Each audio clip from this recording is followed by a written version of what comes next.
I'm joined by Antonio Green, a fourth generation funeral director from James H. Cole Home for Funerals in Detroit, Michigan, and the author of the book, Talk to Me, Understanding the Millennial Mindset. Antonio, thank you very much for joining me. I appreciate it. Thank you for having me. You bet.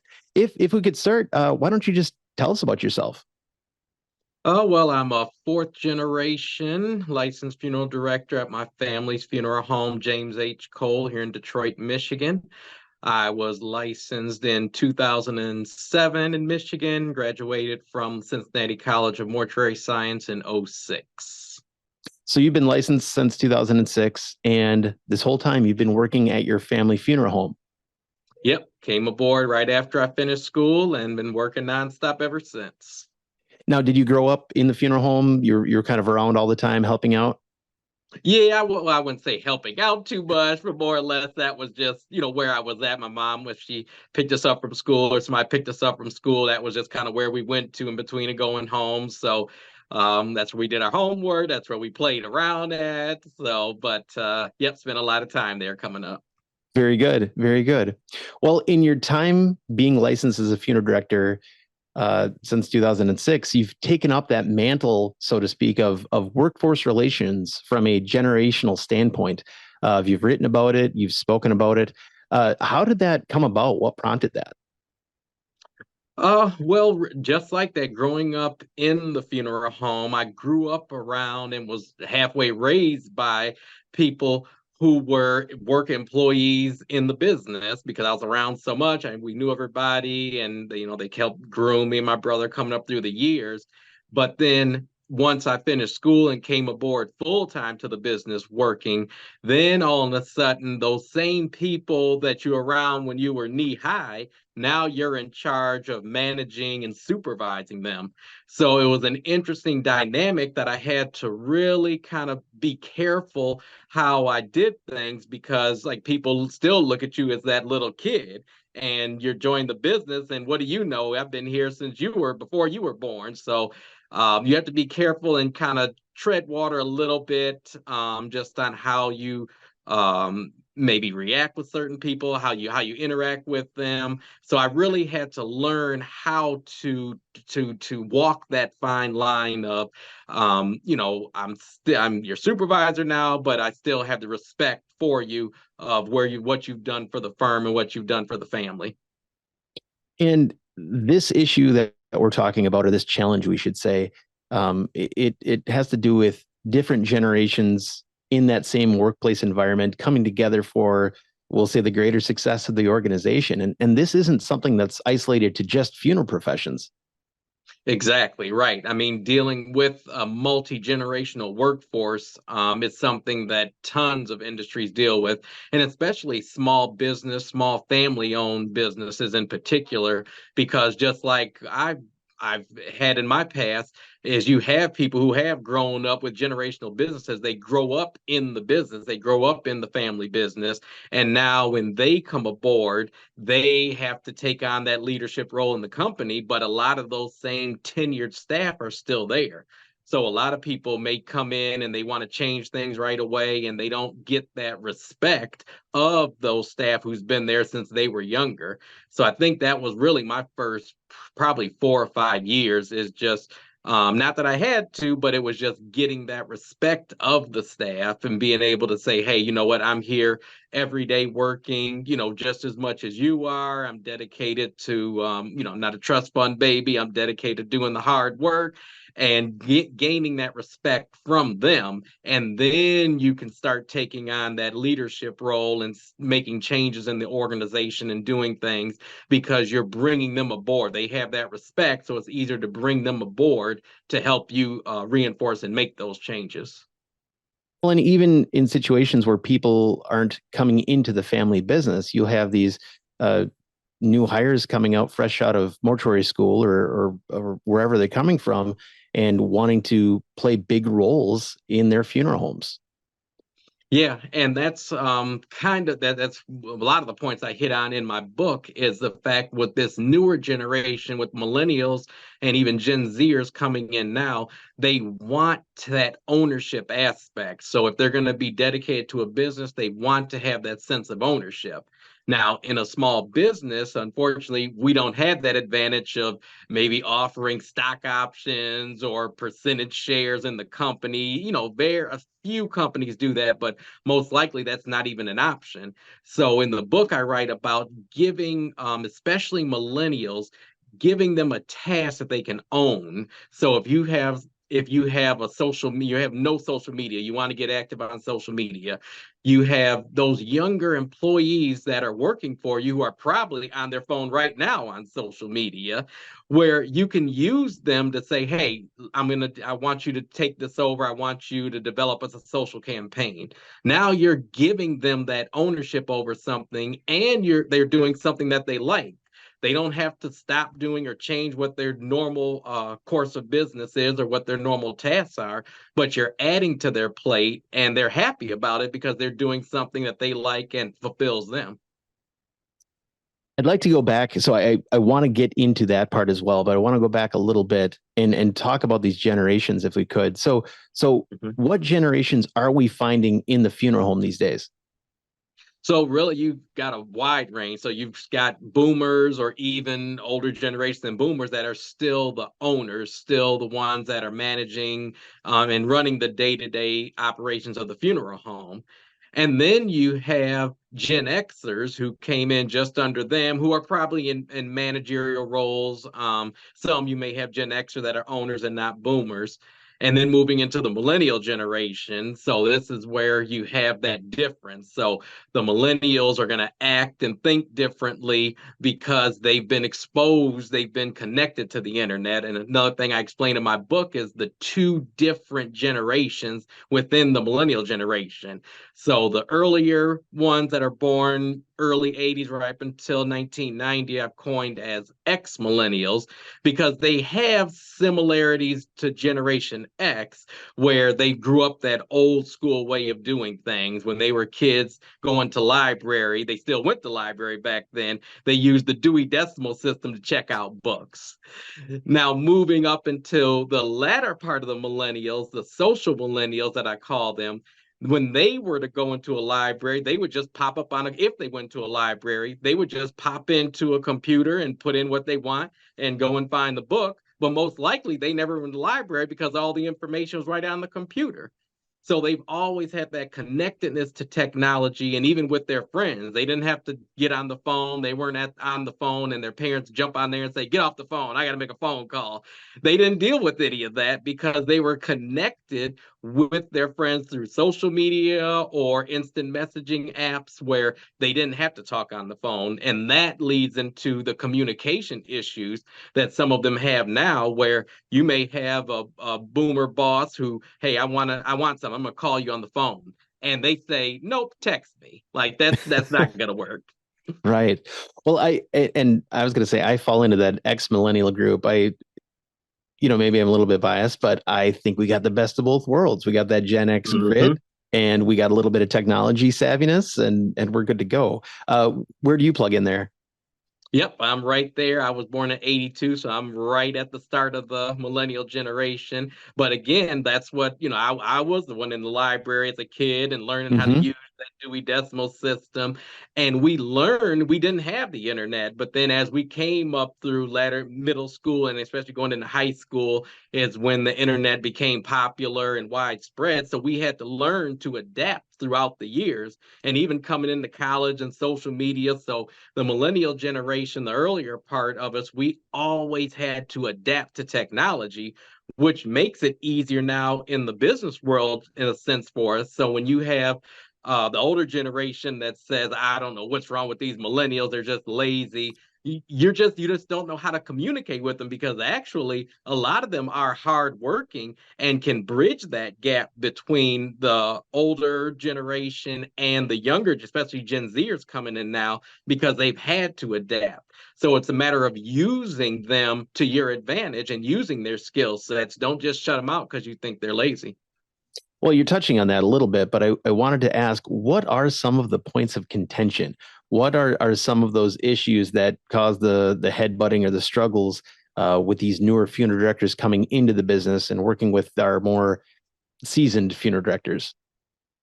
A lot of it, I think, is misconception. So again, it's just the older generation looking at them as being lazy, where it's not necessarily they're lazy. They just want to do things a different way.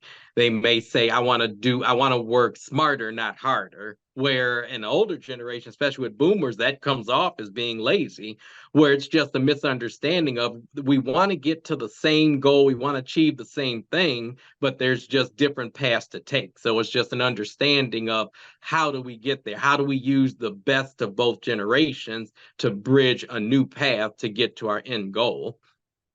What about things like work-life balance or what the younger generation is finding value in as compared to those older generations? Yeah, so that I think is going to be our biggest challenge. And one thing that I try and focus on in my private Facebook group is pulling resources, pulling those funeral directors from across the country and sharing ideas, because that work-life balance is huge. You're going to have, especially Gen Zers coming into the industry now, and they may say, I don't want to work every Saturday, or I don't want to be in call at nighttime. And I mean, that's the bedrock of what we do. I mean, that's just how things are in our industry. But if we're going to attract and keep new talent in our industry, we have to learn to adapt to them. And this is something that a lot, especially the older staff, are going to have struggles with. And I spoke to them, so I know that they think that they should just lead, fall in line and follow the leader. But that's not how it works. We have to learn how to adapt to them. So if that means changing up how we do things, if that means creating a schedule where they can work 12 to 14 hours a day, 4 days a week, but they get a 3-day weekend. It's just thinking outside the box in order to learn how we can keep this younger generation active in the industry. I didn't want to bring it up, but one of those phrases that we always hear in this profession is it's always been done this way, or we've always done it this way. And really, conversations like this are starting to show us that that can't be the case anymore. Yeah, and that's literally like the third or fourth slide in my slide deck that I use my presentation. Is just saying, just because it's been done this way doesn't mean we have to keep doing it. There's better ways that come about. Now, not saying that we have to scrap the old school ways of doing things. Sometimes those are the best ways, but they can be tweaked and conformed to how things are done now or how things are moving to in the future. So you just have to be open to making change in your business. You can't be so stagnant and stuck in doing the same thing. Otherwise, you're not going to progress and move into the future as a firm. In your book and in the writings you've done for the NFDA's publications and some of the speaking, I think you've brought up communication as well. And it sounds like that's kind of the overarching challenge is communication. Could you speak to that a little bit? Yeah, it really is. And it's nothing, that I've found that just hasn't been mentioned before. It's the same thing, but people just aren't doing it. It's having communication, communicating with your staff and having genuine connection. So don't just sit down with the staff and just ask them about the business. Find out about their likes, their dislikes, what motivates them, what hobbies they like, what they don't like, and use that to conform into your business. Like I was saying earlier, use their gifts and their talents to become a part of your business, because now you're giving them that sense of ownership and you're motivating them because they're doing something that they like outside of just the day in and day out tasks of the business. So, what are some of those generational, we'll say, gifts and talents? What are those skill sets that maybe we can pull from the older generations of funeral professionals, and what are the ones that we can pull from the younger generations of funeral professionals? So just think the boomers who are running the business now, or who might still be owners now, they have decades. I mean, we're talking 30, 40, 50 years of experience. So you can't let, as the younger, especially as myself and even people younger than me, we can't let that knowledge leave with them if they retire or if they pass away. We can't let that knowledge be lost. We, as the younger generation, the onus is on us to approach them and ask them questions and pull that knowledge out of them. Now, the great thing that I do love about speaking with boomers and older generation is they're willing to share that information. A lot of times they will approach you with the information. So you have to be open as well on the younger side to receive that. Sometimes it comes off as them being, maybe more authoritarian or directive, but just accept that and learn from that knowledge. Now, on the flip side, the younger generation, we have to learn that when we want to make change in the business, we can't just run into the office and say, hey, I got this great change to make. You need to formalize it, put it in writing, schedule an appointment with the owner or with the manager, and formally present it to them, because they will accept it better that way and be more willing to make that change or start working on that change. And the older generation, they have to be open and accepting to change. I know that's a big thing, especially in our industry. We just want to keep that status quo, keep doing things the same way, and don't rock the boat too much. But you have to change. If you're not evolving, you're dying. You have to keep growing. So being open to your younger staff, being open to their ideas, and just having frank conversations on what's realistic and what's not. And if it's not, why isn't it? And you can probably come to some fresh ideas that you thought weren't possible just by talking it through. Sure. And leading into that, what strengths are we talking about when we talk about those younger generations? What are they bringing to the table? We get experience from the older group, but what are we getting from the younger? So that the technology that they offer, I mean, a lot of these kids have literally been tied to technology, good or bad, but the fact is they've been tied to technology since they were born. I mean, you probably, before they can walk, they probably had a phone in their hand watching videos on YouTube Kids. So they have learned how to work with technology. How does technology focus on their life? How do they use it?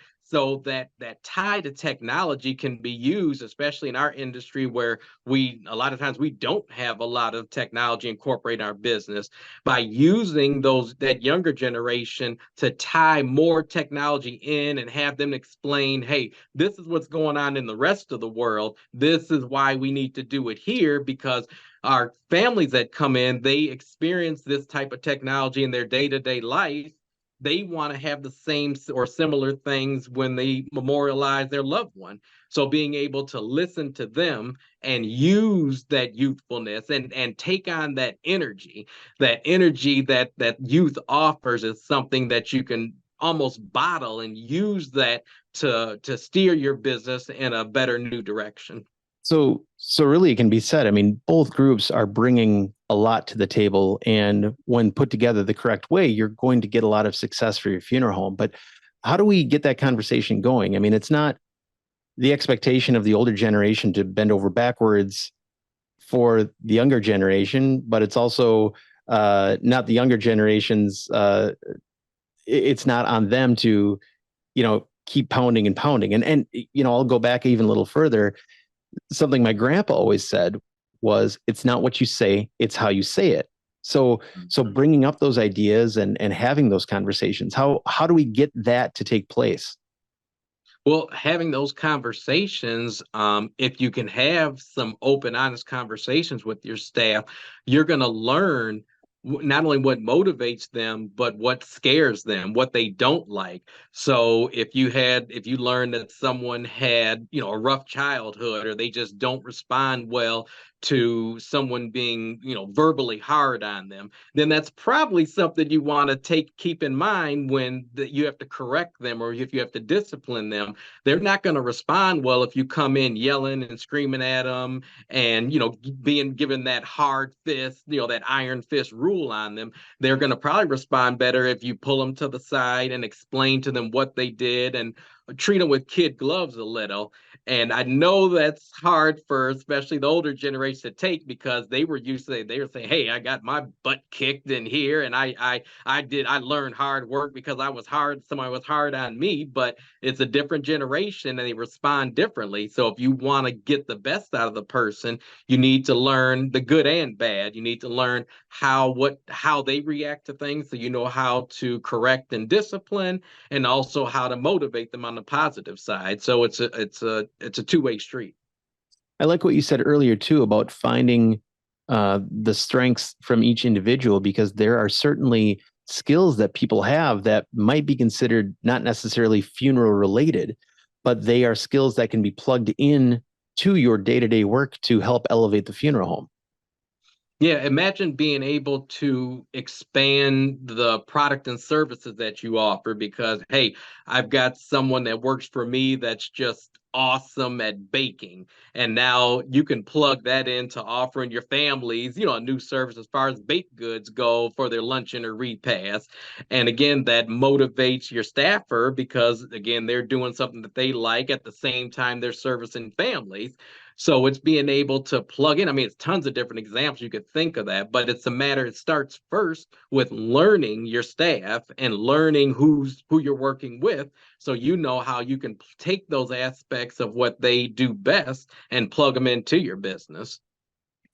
How much does this play in funeral home sustainability? You have funeral homes that, well, you mentioned it earlier, you adapt or die, you modify and update, or you expire. So how much does this conversation and this topic play into sustaining the funeral home for the long term?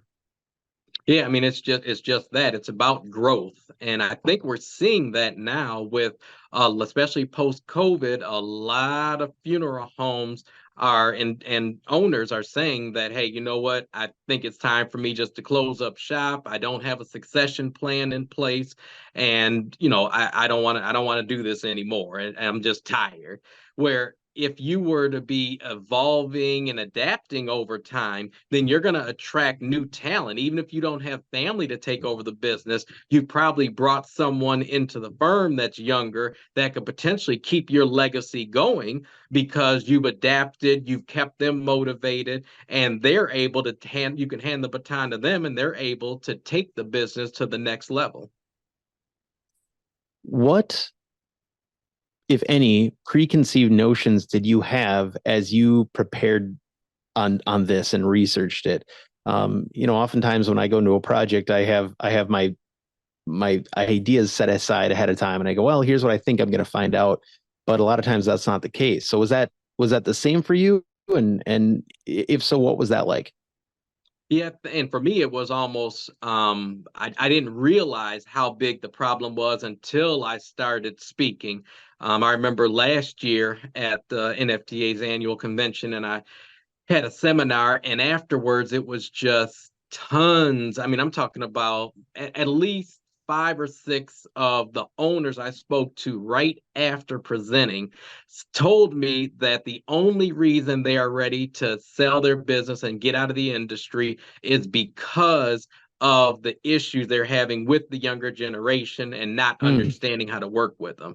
And these Wow. are businesses that are well established, even some generational businesses, and even some who had kids who are working in the firm, and they said, you know what, I just rather just shut it down because I just can't work with the younger generation. And that just blew me back that it was so many people who were in this situation and were just so frustrated that didn't have an outlet or didn't have a support or didn't have anyone to help them learn how to work with the younger generation, that they would just in their business. So that blew me away, and was it made me realize how much bigger of an issue this is than even I thought. And I wrote the book on it. Well, and you have owners and managers coming to you, but do you have a lot of the younger folks coming to you as well, voicing their concerns and frustrations? Yeah, yeah, yep. It pretty much at each place I presented at, you get a mix. You get the owners. Usually, the owners are the first one to approach you and just say, "Hey, I appreciated this, but what can I do? I'm dealing with this in my business. What can I do?" But then usually, you will have a couple of the younger generation come and just say, "Hey, I appreciate you. I think that you opened some eyes to listen to us." So I think that's a big thing with the younger generation is they just want to feel heard and they don't feel heard or appreciated. So, using those communication skills and being able to tap into things that they enjoy, then I think is going to make them feel heard and appreciated, and it's going to make them a stronger employee. Also, with your research, did you find it all that you were learning new things about yourself, or the things where you were studying the characteristics and going, oh, that's me, or maybe that's not me? A little bit, but I think more so was as I was speaking to people and letting them know what they should do with staff. I look back at myself and say, hey, I need to do more of that with my staff. I may have done that with one or two, but I need to do this across the board.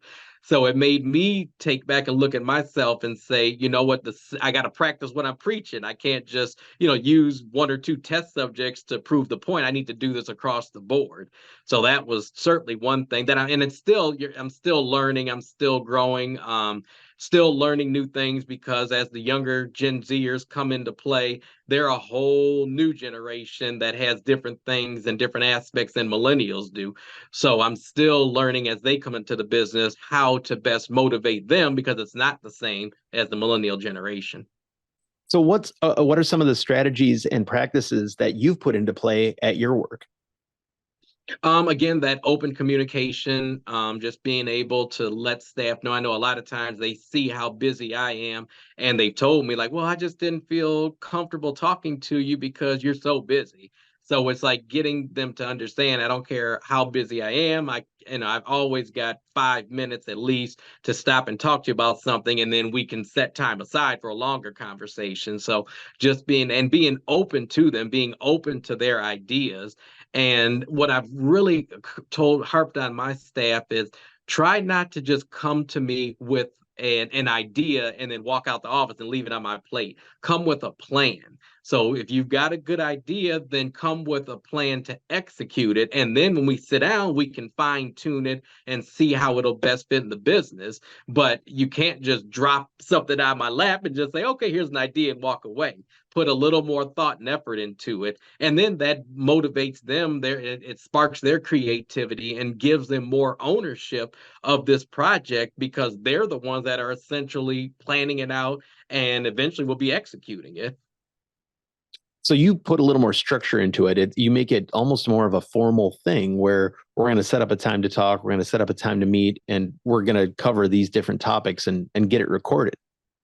Yeah, and I think the best thing is to let them, if something's on their mind, let them come in and get it off their chest right then and there. So give them 2-3 minutes just to state, and then set up a time where you can dive into it more later. Because I realize, we don't have a lot of time like right then and there. Our day are constantly changing, but give them that few minutes just so they can get off their chest what they're thinking about and then set up a time to dive into it deeper at a later time once you have that time to focus on them. So a lot of times I think that we just feel overwhelmed because you'll have staff running in, you already got 5 things and you just shoo them away, or you're just half listening. But being able to hear what they're saying and then set up a time later to dive into it with them is going to make them feel heard. Sure. Well, as we wrap up here, I wanted to take an opportunity for you to speak to the boomers and Gen Xers and talk to the millennials and Gen Zers here and just provide some tips. If somebody is hearing this podcast and saying, I want to get something like this going, we need to get some communication established. We need to find some better workplace harmony here. We'll start with the older generations, but how or what tips do you have for them if they want to get started on this process?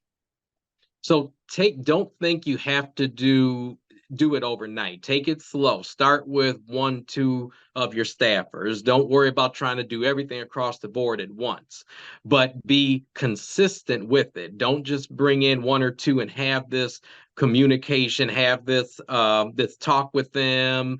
Do it across the board and stay consistent, but don't worry that you have to do it all within the next week. But the important part is if you're going to do this, and this is important, you have to keep carrying it through. You can't just listen to them, hear what they're honestly saying, and then you go back to business as usual, because that's going to have a negative effect, because they're going to think, oh, well, I talked to all this, I exposed all this about myself, we talked through this, so something's going to happen from this, and nothing ever does. So that's going to have an even more detrimental impact. So I would say, unless you're 100% dedicated to making this change, don't do it until you are. But when you are, have though that open communication. Now, don't sit there with a whole list of questions and just read off of it, because it's going to seem just too scripted. Have an organic, natural conversation, and make them know that you care about them, so that they can be more open with you, and then you can understand where they're coming from and genuinely care about how you can adapt it to your business. Now flip it to the younger side. There we go. So Yep. the younger generation, you guys just have to learn to be a little patient. Because, like I said earlier, come forth with a plan. Don't just have an idea in mind. Think it through a little bit, because even thinking it through, you may realize that what the pitfalls are, and that, oh, you know what, this may not be the best thing for the business because it won't work, or we need to tweak it a certain way so it can work. So if you have an idea, think it through a little bit before you bring it before to your bosses and the owners to make this massive change. And also remember that change takes time. It's not going to happen overnight. Even if you have this great idea, and even if the owner and bosses agree that this is something they want to do, understand that it's going to take time for it to really infiltrate and get into the foundation of the business so it can grow like you want it to. So just have patience, and just know that it takes time to make real, true change. All right. All right. Well, if people want to get a hold of you and have more questions, again, the book is Talk to Me, Understanding the Millennial Mindset. You have done some writing for the Memorial Business Journal and some other NFDA publications. But if folks want to track you down, what's the best way to do that? Oh, you can just go to my digital business card at bizcoachantonio.com, bizcoachantonio.com, and you can feel free to give me an email, or jump on a spot in my calendar. I'm more than free to sit down and talk, and I'd love to just talk across the nation with different funeral directors in our industry, and talk issues what you're having.